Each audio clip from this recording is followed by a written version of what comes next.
إن الحمد لله نحمده ونستعينه ونستغفره ونؤمن به ونتوكل عليه ونعوذ بالله من شرور أنفسنا ومن سيئات أعمالنا من يهده الله فلا مضل له ومن يضلله فلا هادي له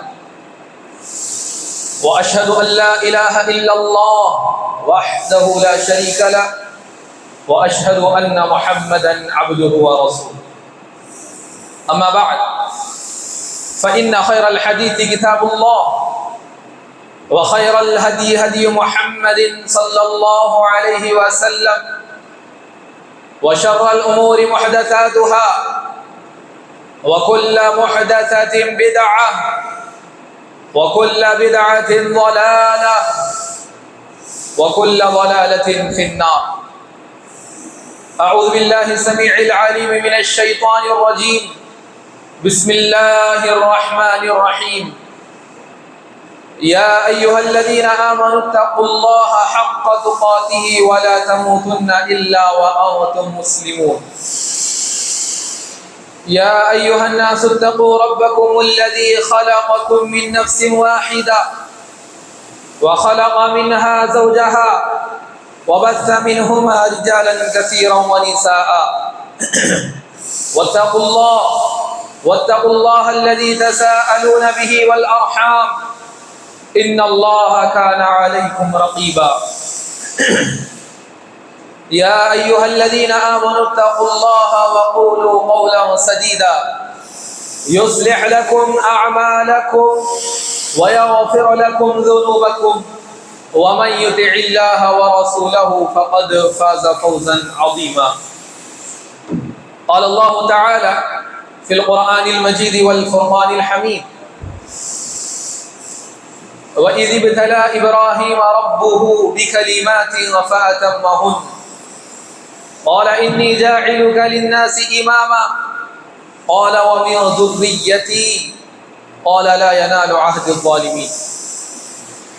معزز سامعین، بزرگان دین، نوجوان ساتھیوں، پیارے بچوں اور پردہ نشین اسلامی ماں اور بہن،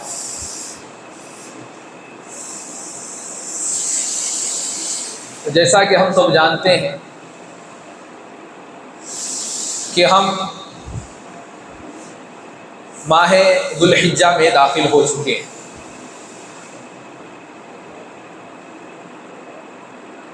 اس مہینے کی خصوصاً جو پہلا عشرہ ہے، پہلے 10 دن ہیں، یہ بڑی اہمیت کے حامل ہیں. اللہ تعالیٰ نے ان 10 دنوں کی قسم کھائی. اللہ کے قسم کھانے کا مطلب یہ ہوتا ہے کہ اللہ تعالیٰ جس چیز کی عظمت بتانا چاہتا ہے، اس کی شان، اس کی جلالت، اس کی قدر و قیمت اللہ تعالیٰ بتانا چاہتا ہے، اس کی قسم کھاتا ہے. لہذا یہ وہ 10 دن ہے جس کی اللہ تعالیٰ نے قسم کھائی، جن سے ہم گزر رہے ہیں. اور اللہ کے رسول صلی اللہ علیہ وسلم نے فرمایا کہ اللہ تعالیٰ کو سب سے زیادہ پسندیدہ اعمال وہ ہے جو ان 10 دنوں میں کیے جائیں. ان 10 دنوں میں کوئی بھی عمل ہم کر لیں، کتنا ہی چھوٹا عمل وہ کیوں نہ ہو، لیکن اللہ کی نظر میں وہ بڑا پسندیدہ عمل ہے، اللہ کو وہ بڑا پسندیدہ عمل ہے. لہذا ہم جن دنوں سے گزر رہے ہیں، ان دنوں کا ہر گھنٹہ، ہر منٹ، ہر سیکنڈ ہمارے لیے بڑا قیمتی ہے. چھوٹا سا عمل کر کے بڑے سے بڑے ثواب کو ہم سمیٹ سکتے ہیں ان 10 دنوں میں. معزز سامعین، یہ جو 10 دن ہیں، اس میں ہم 2 بڑی عبادتیں انجام دینے والے ہیں. ایک تو قربانی کی عبادت ہے کہ جانور کو خرید کر ہم لائیں گے، اچھے سے اچھے جانور کو جس میں عیب نہ ہو، نقص نہ ہو، اور اسے اللہ کے نام پر اللہ کی راہ میں قربان کرے. اسی طرح اور ایک بڑی عبادت جو عالم اسلام میں مسلمان انجام دیتے ہیں وہ حج بیت اللہ ہے، اللہ کے گھر کا حج ہے۔ معزز سامعین، یہ جو بڑی عبادتیں ہیں، قربانی بھی اور حج بھی، یہ دراصل حضرت ابراہیم علیہ السلام کی یادگار ہے۔ حضرت ابراہیم علیہ السلام کو یاد کرتے ہوئے ہم ان دنوں میں یہ دو بڑی عبادتیں انجام دیتے ہیں۔ معزز سامعین، سوال یہ ہے کہ حضرت ابراہیم علیہ السلام کی ایسی کیا یادگار بن گئی کہ ان کے نام سے موسوم ہو کر قربانی کی عبادت بن گئی؟ حج کے کئی مناسک حضرت ابراہیم علیہ السلام کے نام پر کیے جاتے ہیں، یعنی کہ آپ کے ذریعے سے ان مناسک کو اللہ تعالیٰ نے ہمیشہ کے لیے، قیامت تک کے لیے جاری کر دیا ہے۔ آخر حضرت ابراہیم علیہ السلام کے اندر وہ کیا چیزیں تھیں؟ یہ کیسی شخصیت ہے؟ ان کے اندر وہ کیا چیزیں تھیں کہ اللہ تعالیٰ نے آپ کے نام پر عبادتوں کو جاری فرما دیا قیامت تک کے لیے؟ معزز سامعین، اللہ تعالیٰ نے فرمایا کہ ابراہیم علیہ السلام کو ہم نے بڑا آزمایا۔ وَإِذِ ابْتَلَىٰ إِبْرَاهِيمَ رَبُّهُ بِكَلِمَاتٍ، کئی ہم نے ان سے امتحان لیے، کئی آزمائشوں سے ہم نے انہیں گزارا، بڑی سی بڑی آزمائشوں سے ہم نے انہیں گزارا ہے، بڑی سی بڑی مصیبتیں ان پر آئی، ان پر بڑے کٹھن ایام آئے، بے یار و مددگار چھوڑ دیے گئے، بڑی بڑی آزمائشیں جن کا ہم تصور اپنی زندگیوں میں کر نہیں سکتے، اللہ تعالیٰ نے ان سے ان آزمائشوں میں اللہ نے ان کو گھیرا۔ اور بڑی بات یہ رہی، اللہ خود فرماتا ہے کہ جب ہم نے ابراہیم سے آزمائشیں کی تو ان آزمائشوں میں ابراہیم بڑے کھرے نکلے، مکمل فَأَتَمَّهُنَّ، ان آزمائشوں میں مکمل اتر گئے۔ یہ کوالٹی تھی حضرت ابراہیم علیہ السلام کے اندر۔ اللہ تعالیٰ کو آپ کی یہ ادا بڑی پسند آئی۔ یہ جو آزمائشوں میں اترنا ہے، اللہ کی طرف سے آنے والی یہ جو مصائب تھے، مشکلات تھے، اللہ کی طرف سے آنے والے جو یہ احکام تھے، اس میں حضرت ابراہیم علیہ السلام نے اللہ کا حکم ملو عن تسلیم کر لیا، پس و پیش نہ ہوئے، کیوں اگر مگر نہیں کا سوال نہیں کیا، ہمیشہ ہر حکم کو بجا لانے کے لیے تیار ہوئے۔ یہ غیر معمولی حضرت ابراہیم علیہ السلام کی اطاعت تھی، جس کی بنیاد پر اللہ تعالیٰ نے آپ کے نام پر عید قرباں کو بھی رکھا اور حج بیت اللہ کے کئی مناسک آپ کے نام سے موسوم کیے جاتے ہیں۔ معزز سامعین، حضرت ابراہیم علیہ السلام کی زندگی جیسا کہ ہم نے بیان کیا بڑی آزمائشوں میں گھری ہوئی تھی۔ آئیے ذرا دیکھتے ہیں کہ حضرت ابراہیم علیہ السلام کے لیے آزمائشیں کہاں سے شروع ہوئی۔ سب سے پہلے معزز سامعین، حضرت ابراہیم علیہ السلام کے لیے آزمائش جو ہے نا، ان کے گھر سے خود شروع ہو گئی۔ اور گھر میں کون؟ حضرت ابراہیم علیہ السلام کا باپ۔ اور باپ کیسا ہے؟ یہ بت فروش ہے، بت گر ہے۔ یہ خود اپنے ہاتھوں سے بت بنایا کرتا تھا، مورتیوں کو بنایا کرتا تھا، اور اس کی چاہت یہی تھی کہ میرا بیٹا ابراہیم بھی بڑا ہو کر میرا ہاتھ بڑھائے، میرے ساتھ میرے اس کام میں شریک ہو، یہ جو بزنس تجارت میری چل رہی ہے اس میں وہ میرا ساتھ دے۔ لیکن اللہ تعالیٰ نے حضرت ابراہیم علیہ السلام کو ہدایت دی، توفیق دی۔ حضرت ابراہیم علیہ السلام کے لیے بڑی آزمائش اپنے گھر سے شروع ہوئی، اور حضرت ابراہیم علیہ السلام نے اپنے باپ کو سمجھایا، اذ قال لأبی، کہ اے میرے ابا، یا ابت لم تعبد۔ اللہ تعالیٰ نے کہا کہ جب ابراہیم نے اپنے باپ سے کہا کہ یا ابتی، اے میرے ابو جان، لم تعبد، تم ایسی چیز کی عبادت کیوں کرتے ہو، ما لا یسمع، جو سن نہیں سکتی، جو سن نہیں سکتی، ولا یبصر، جو دیکھ نہیں سکتی، ولا یغنی عنک شیئا، اور تم سے کسی چیز کو وہ ہٹا نہیں سکتی، تمہیں کسی چیز سے وہ بے نیاز نہیں کر سکتی۔ یا ابت انی قد جاءنی من العلم ما لم، کیا ہے میرے ابا جان، میرے پاس علم ہے، میرے پاس حقیقت ہے، میرے پاس حق ہے جو کہ تمہارے پاس نہیں ہے۔ آؤ میں تمہیں سیدھے راستے کی طرف رہنمائی کرتا ہوں، فاتبعنی، تم میری اتباع کرو، تم میری اتباع کرو، میری پیروی کرو، اہدک صراطا سویا، میں تمہیں سیدھے راستے پر لے کر چلوں گا۔ یا ابتی، اے میرے ابو جان، لا تعبد الشیطان، شیطان کی پیروی نہ کرو، یاد رکھیے جو بھی غیر اللہ کی عبادت کرتا، جو بھی شرک کرتا، کفر کرتا، جو بھی غیر اللہ کے سامنے نظر و نیاز کرتا، قبروں پر جاتا، بت پرستی قبر پرستی کرتا، نظر و نیاز کرتا، پھول چڑھاتا، منتیں مانگتا، ذبیحہ قربان کرتا، یاد رکھیے یہ دراصل اس کے لیے جو کہ مدار میں ہے، قبر میں سویا ہوا ہے، اس کے لیے نہیں ہوتا، یہ عمل شیطان کے لیے ہوتا ہے، کیونکہ یہ شرک شیطان کا حکم ہے، قبر پرستی شیطان کا حکم ہے، غیر اللہ کے لیے نظر و نیاز یہ شیطان کا حکم ہے، غیر اللہ کے لیے جانوروں کو ذبح کرنا، ان کے نام پر ذبح کرنا یہ شیطان کا حکم ہے۔ اس لیے حضرت ابراہیم نے اپنے باپ سے کہا یا ابتی لا تعبد الشیطان، اے میرے ابا تم اس شیطان کی عبادت کیوں کرتے ہو، شیطان کے معاون مددگار کیوں بن رہے ہو تم؟ اور یہ شیطان کیسا ہے؟ ان الشیطان کان للرحمن عصیا، یہ جو شیطان ہے جو سب سے بڑا مہربان رب ہے اس کا نافرمان ہے، اللہ کا جو نافرمان ہے اس کی تم اطاعت کرتے ہو، اس کی تم بندگی کرتے ہو، ایسا تم کیوں کرتے ہو؟ یا ابتی انی اخاف، اے میرے ابو میں ڈر رہا ہوں، خوف کھاتا ہوں، ان یمسک عذاب من الرحمن، کہ کہیں رحمان کی طرف سے، اللہ کی طرف سے تمہارے پاس عذاب نہ آ جائے، تمہارے اس بدعملی کے ذریعے سے، تمہارے اس شرک و کفر کی بنیاد پر اللہ کا عذاب تم سے چمٹ نہ جائے، فتکون للشیطان ولیا، پھر تو شیطان کا ساتھی بن جائے، پھر تم جو ہے نا شیطان کے ساتھی بن جاؤ، میں چاہتا ہوں کہ اس عمل سے تم باز آ جاؤ۔ حضرت ابراہیم علیہ السلام نے باپ کو سمجھایا، بحیثیت بیٹا فرض بھی تھا کہ اپنے باپ کو وہ عقیدہ توحید کو سمجھائے، شرک سے انہیں دور کرے، یہ ان کی بات تھی، لیکن کیا ہوا؟ قال، باپ نے کہا اراغب انت عن آلہتی یا ابراہیم، اے ابراہیم کیا تو مجھے میرے معبودوں سے دور کرنا چاہتا ہے؟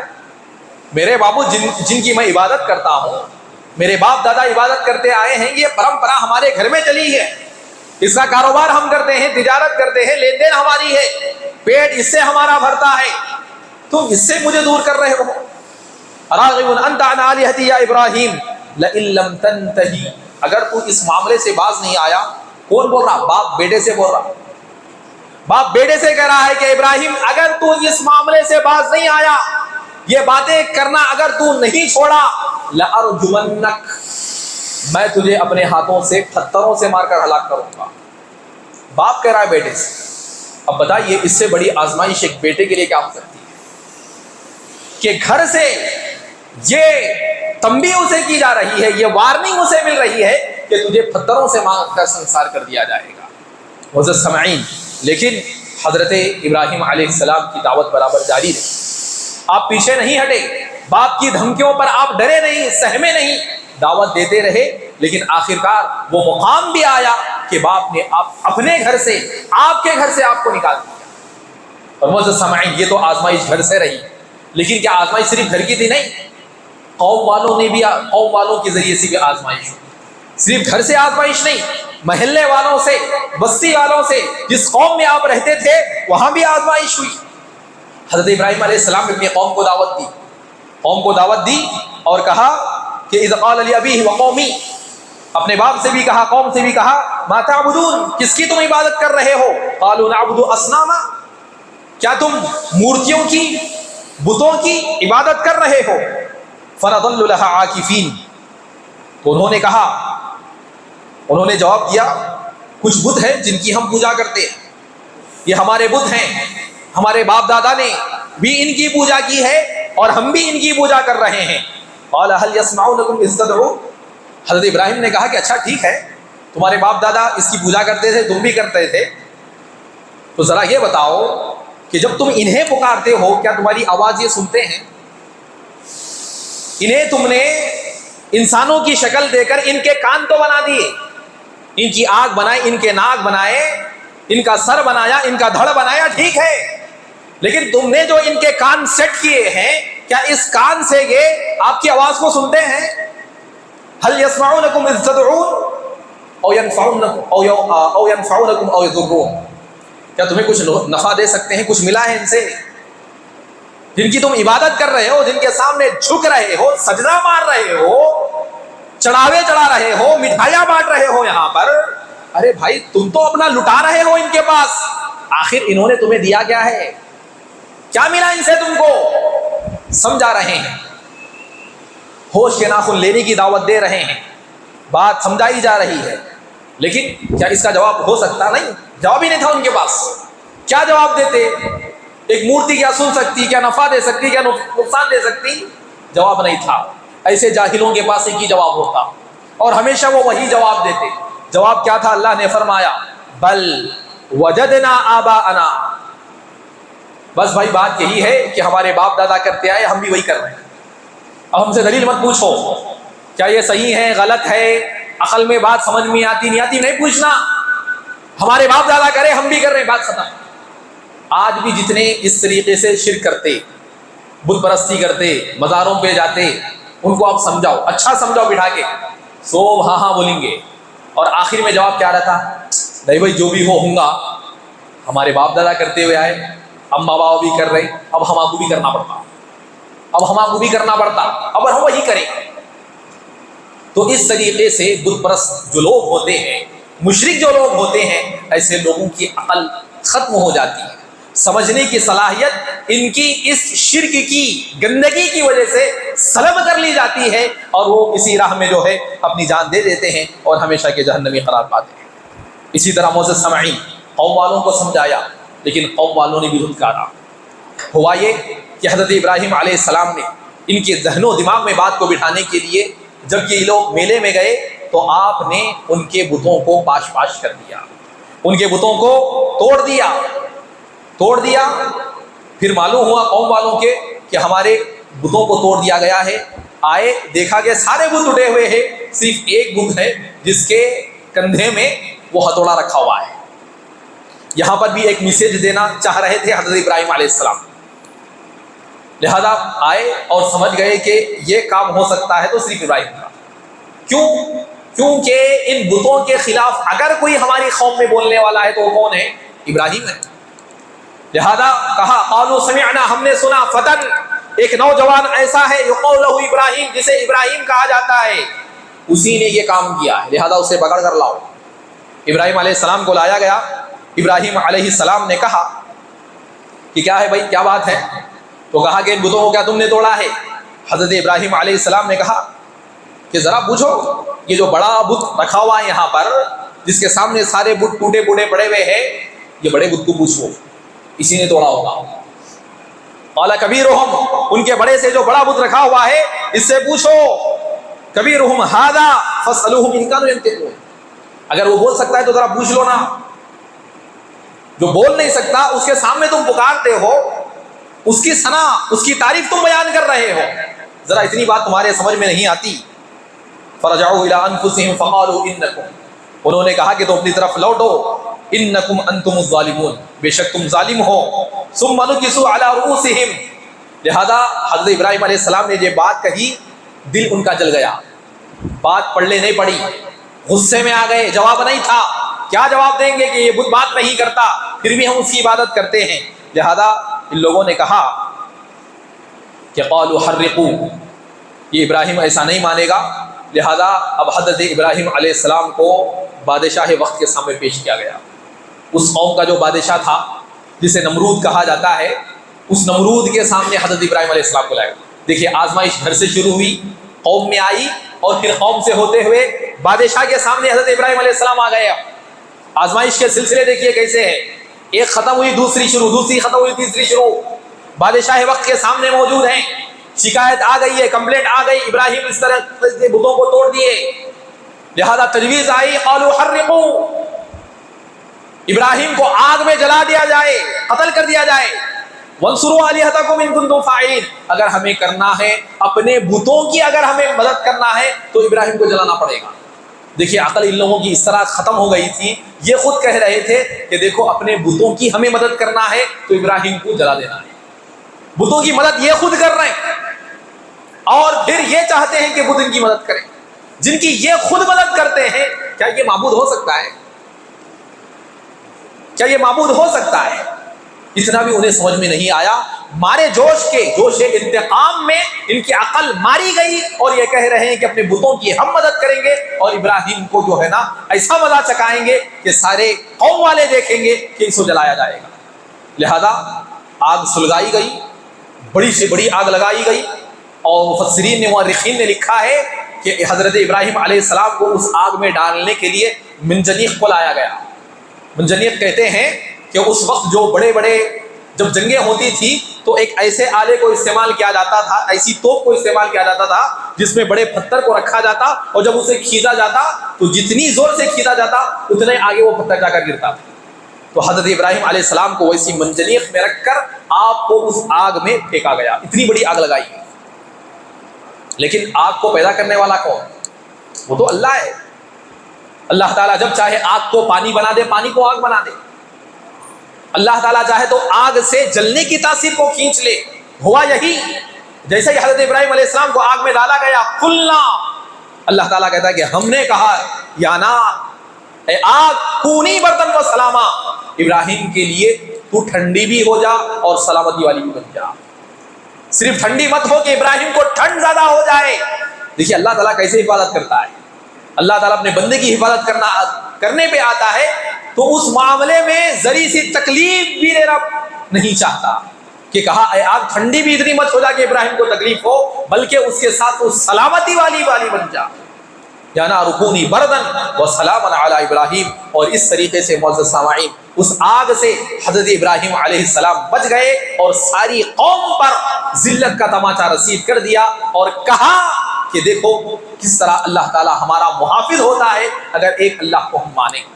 اسی طرح معزز سامعین آگے بڑھیے کہ ایک وہ وقت بھی آیا قوم والے آپ کی بات نہیں مانے، اتنا بڑا معجزہ اپنے آنکھوں کے سامنے دیکھا، پھر بھی بات سمجھ میں نہیں آئی، اور حضرت ابراہیم علیہ السلام کو قوم سے نکال دیا گیا۔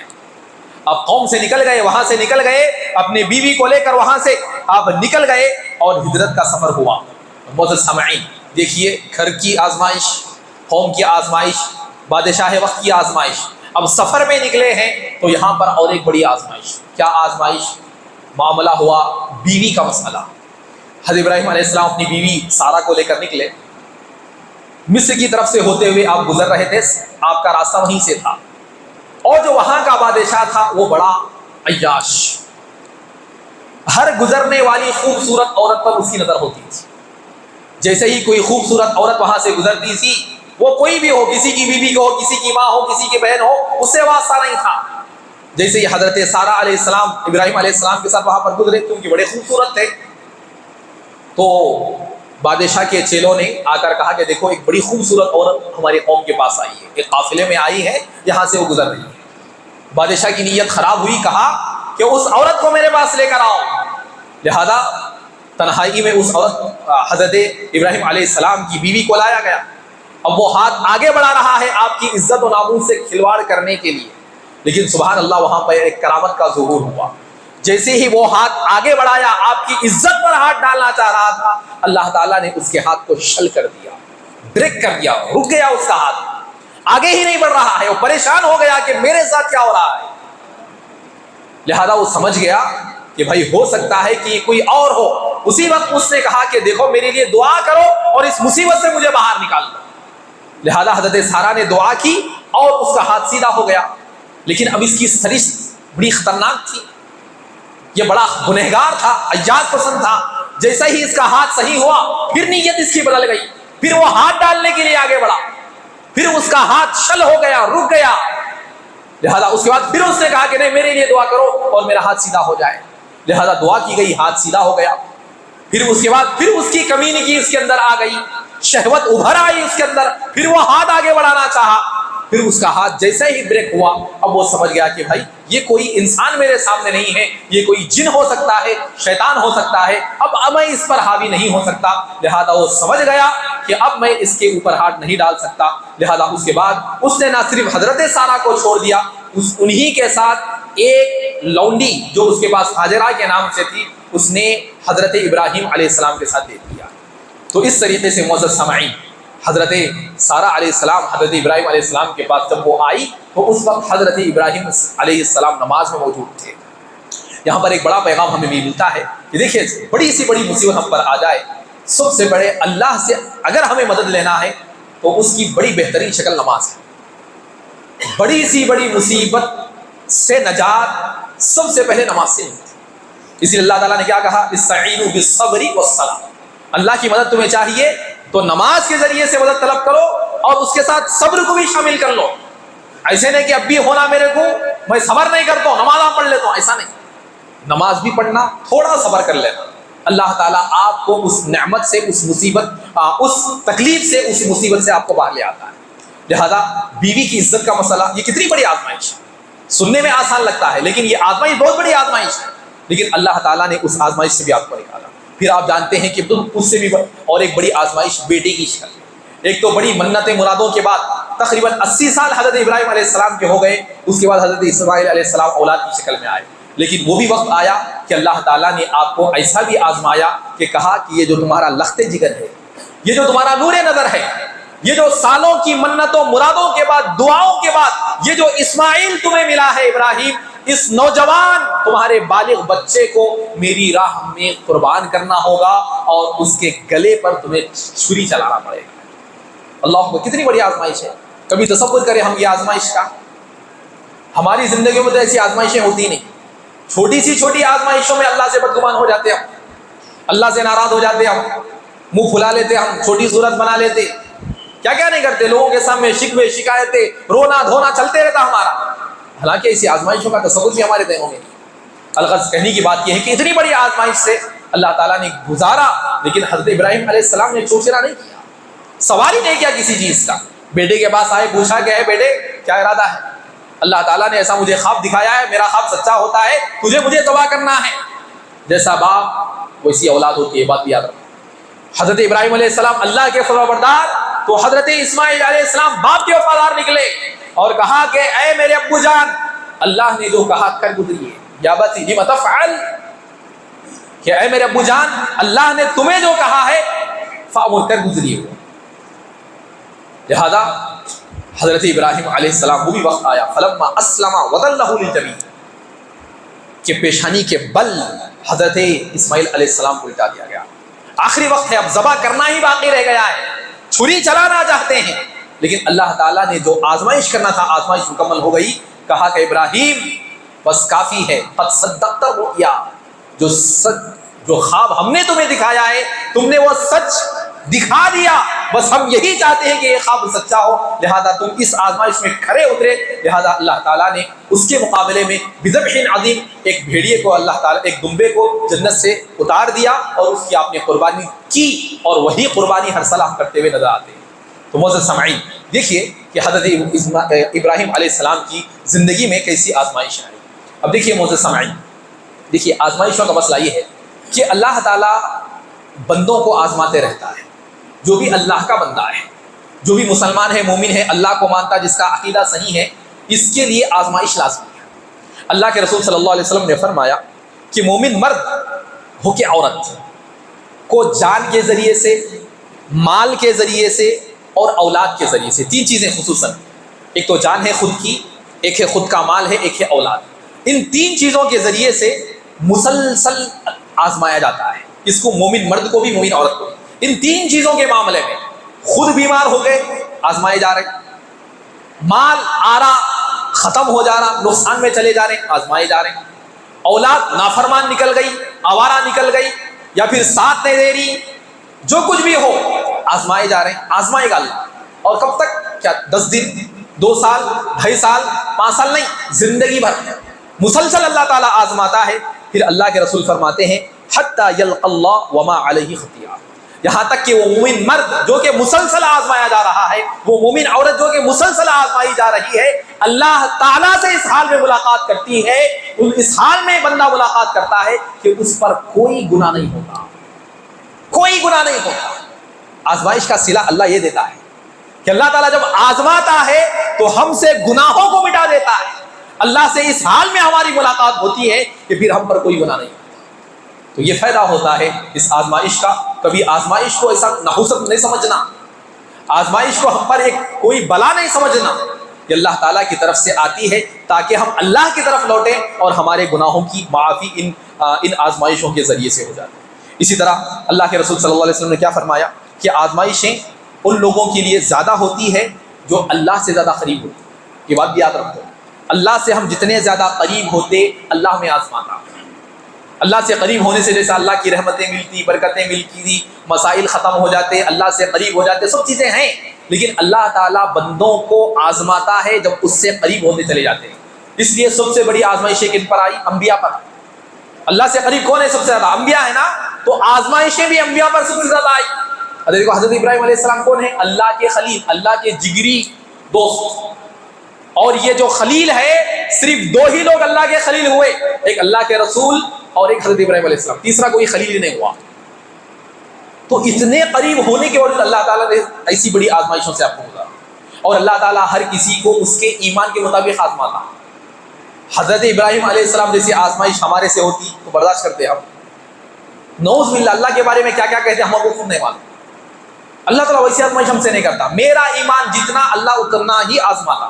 اور ہر ایک کو دیکھ لیجیے، جتنا ہمارے دلوں میں ایمان ہوتا اتنا ہی ہمیں آزمایا جاتا ہے، کیونکہ زیادہ آزما لے تو پھر ہم ایمان پہ قائم رہے یہ ممکن نہیں ہے۔ کہیں اپنے ایمان سے ہم ہاتھ نہ دھو بیٹھے۔ اللہ تعالیٰ رحیم ہے، کریم ہے، ہمارے ایمان کے مطابق ہی ہمیں آزماتا ہے۔ اسی طرح معزز سامعین، ہم دیکھیے اللہ کے رسول بھی آزمائشوں سے محفوظ ہیں۔ طائف کا واقعہ آپ جانتے ہیں کہ طائف والوں نے کیا کیا؟ پتھروں سے مار مار کر لہو لہان کر دیا۔ جو جوتے آپ پہن کے آئے ان جوتوں میں خون جم گیا، جوتے خون سے بھر گئے تھے، ایسا مارا گیا۔ اور کون ہے؟ وقت کے نبی ہے، کبھی کسی کو نہیں تکلیف دیے، زندگی میں کبھی ذات کے لیے کبھی انتقام نہیں لیے، ایسے رحم کرنے والے رحمت للعالمین صلی اللہ علیہ وسلم کو لوگوں نے کیا کیا؟ پتھروں سے مار کر لہو لہان کر دیا۔ لیکن کیا اللہ کے رسول بد دعا دیے؟ نہیں۔ پھر بھی اللہ کے رسول کیا کہے کہ اللہ تعالیٰ یہ قوم والے ایسے ہیں جو مجھے نہیں جانتے، اور مجھے امید یہ ہے کہ اگر یہ ایمان نئے لائے اے اللہ تجھ سے میری امید یہ ہے کہ ان کی نسل ایمان لائے۔ اور سبحان اللہ، ہوا یہ کہ طائف والے جنہوں نے آپ کو لہو لہان کیا، آگے چل کر ان کی نسل نے اسلام قبول کر لیا، اور بڑے اسلامی اعتبار سے، بڑے اسلامی تاریخ میں ان کے بڑے کارنامے بھی رہے۔ تو اس طریقے سے معزز سامعین، آزمائشیں ہوتی ہیں اور ہو کر رہے گی۔ سوال یہ ہے کہ ان آزمائشوں میں ہم کھڑے کیسے اتریں، ان آزمائشوں میں ہم کامیاب کیسے ہوں، اس سلسلے میں ہمیں سوچنا ہے۔ یہ انبیاء کی سنت ہے آزمائشوں سے گزرنا، اور اللہ تعالیٰ ہم میں سے ہر کسی کو آزماتا ہے، جیسا کہ ہم نے بیان کیا ہے۔ لہذا جب بھی کوئی مصیبت آئے ہم یہ نہ سمجھیں کہ بھائی یہ ہم پر ہی کیوں ہوتا، ہم ایسا کیوں گزر رہے ہیں، حالانکہ ہم نمازاں پڑھ رہے ہیں، روزے رکھ رہے ہیں، اللہ سے مانگ رہے ہیں، پھر بھی کئی کو بیماریاں، پھر بھی کئی کو مصیبتاں، میں زکوٰۃ بھی دے رہا ہوں، میں صدقہ بھی دے رہا ہوں، پھر بھی میری تجارت کئی کو نہیں چل رہی، پھر بھی میں کئی کو نقصان میں جا رہا ہوں، میرے ساتھ ایسا کیسا کئی کو ہو رہا، اولاد کے ساتھ ایسا کئی کو ہو رہا، بیوی کے ساتھ ایسا کئی کو ہو رہا، ہمارے والدین ایسا کئی کر رہے ہیں، بیوی ایسا کئی کر رہے ہیں، بچے سے کئی کو کا سوال نہیں ہوگا۔ جو بھی چیزیں ہو رہی آپ کی زندگی میں، بس یہ سمجھو کہ یہ اللہ کی آزمائش۔ اب میں ان آزمائشوں پر صبر کروں گا اور اللہ تعالیٰ سے مدد مانگوں گا، جس طریقے سے حضرت ابراہیم علیہ السلام نے ہمیشہ اللہ تعالیٰ سے دعائیں مانگی۔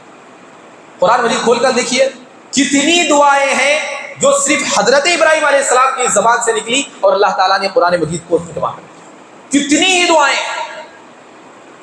کیا ہے یہ دعائیں؟ اللہ تعالیٰ سے مانگنا، اللہ تعالیٰ سے امید مانگنا، امید باندھنا، یقین رکھنا، ساری زندگی بھر اللہ پہ بھروسہ رکھنا اور اللہ سے مانگنا، کسی کے سامنے اپنے ہاتھوں کو نہیں پھیلانا، یقین کامل ہونا چاہیے، اللہ کی ذات پر بھروسہ ہونا چاہیے۔ پھر یہ آزمائشیں کوئی بڑی ہمیں نہیں لگے گی، ان آزمائشوں کے ذریعے سے اللہ تعالیٰ ہمارے گناہوں کو معاف فرمائے گا اور ہماری زندگیوں بھی سنوار دے گا۔ بس یہی پیغام ہے کہ ہمیں چاہیے کہ جو زندگی میں ہم پر آزمائشیں آئیں ان پر صبر و تحمل سے کام لیں، انبیاء کی زندگی کو پڑھیں، سیرتوں کو معلوم کریں، اور ان مرحلوں میں جو بھی آزمائشیں آئیں اس پر صبر و ثبات کا ہم پیکر بن کر رہیں اور نمازی بن کر رہیں اور نمازوں کی پابندی کریں۔ یہی ہمارے لیے پیغام ہے۔ اللہ تعالیٰ سے دعا ہے اللہ تعالیٰ ہم تمام کو تا دم حیات اللہ تعالیٰ صراط مستقیم پر ثابت قدم رکھے۔ جو بھی آزمائشوں ہوں اللہ تعالیٰ ہم ان آزمائشوں میں ہمیں کامیاب گزارے، اللہ تعالیٰ ہم تمام کو صراط مستقیم پر چلائے، عقیدہ توحید پر ثابت قدم رکھے۔ اللہ تعالیٰ ہم تمام کی جو بھی ہم سے کمیاں ہوتی ہیں، کوتاہیاں ہوتی ہیں، اللہ تعالیٰ ان کمیوں کو، کوتاہیوں کو معاف فرمائے، اللہ تعالیٰ ہماری خطاؤں کو درگزر فرمائے، اللہ تعالیٰ جب تک زندہ رکھے ایمان کی حالت میں زندہ رکھے، اور جب موت دے تو پھر ایمان کی حالت میں موت نصیب فرمائے۔ آمین ثم آمین۔ بارک اللہ لنا ولکم فی القرآن العظیم ورفعنا وإياکم بالآیات والذکر الحکیم، انہ تعالی جواد کریم ملک غفور رحیم ورب حلیم۔